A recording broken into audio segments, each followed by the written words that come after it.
Oi, groundskeeper. Over here. Guessing you've never had a student talk to you before. I don't reckon you've ever even spoken to a child before, have you?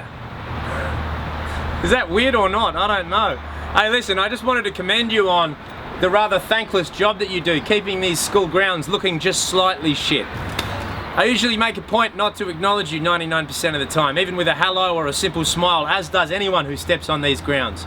But sometimes I think you prefer it that way, don't you? Hey look, you can relax buddy, I'm not going to ask you like where do babies come from or something, you know? Not that you'd even be able to tell me, would you? Because you're not interested in reproducing with a soulmate, are you? It's too much lawn to mow, hey? See, I always assumed you'd be way too busy fixing the water fountain over in the year 12 area or something like that to ever think about raising a family of your own. Am I right? Have you got a name, groundskeeper? So what is it? What's your birth certificate say? It's groundskeeper. Yeah, right, that's about as preordained as destiny gets. No, I think a family would just slow you down, wouldn't it, groundskeeper? I mean, you could try and juggle it with work, but you can't deny you'd be the shittest father ever. And not through lack of trying. It's just the fact that you seem to be invisible to anyone under the age of 18. Like, fuck knows how I spotted you just now. You usually just blend in with fucking nature. Sometimes we forget that you're not some inanimate object. Like, you actually have a soul and shit. Don't you?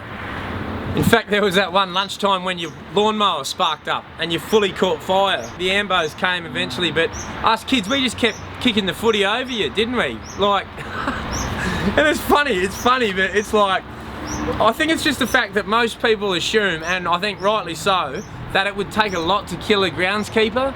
Like, you're naturally hardy people. When us students get told at assembly that you've been in another, you know, workplace accident, we fucking piss ourselves, mate. We joke about it. Because we know you're never gonna come off second best. It would take, I don't even know if it's possible to mortally wound you. Like, what would be considered fatal trauma for like one of our dads to you would just be something you've just got to fucking bear and just fucking grind on and get the job done through.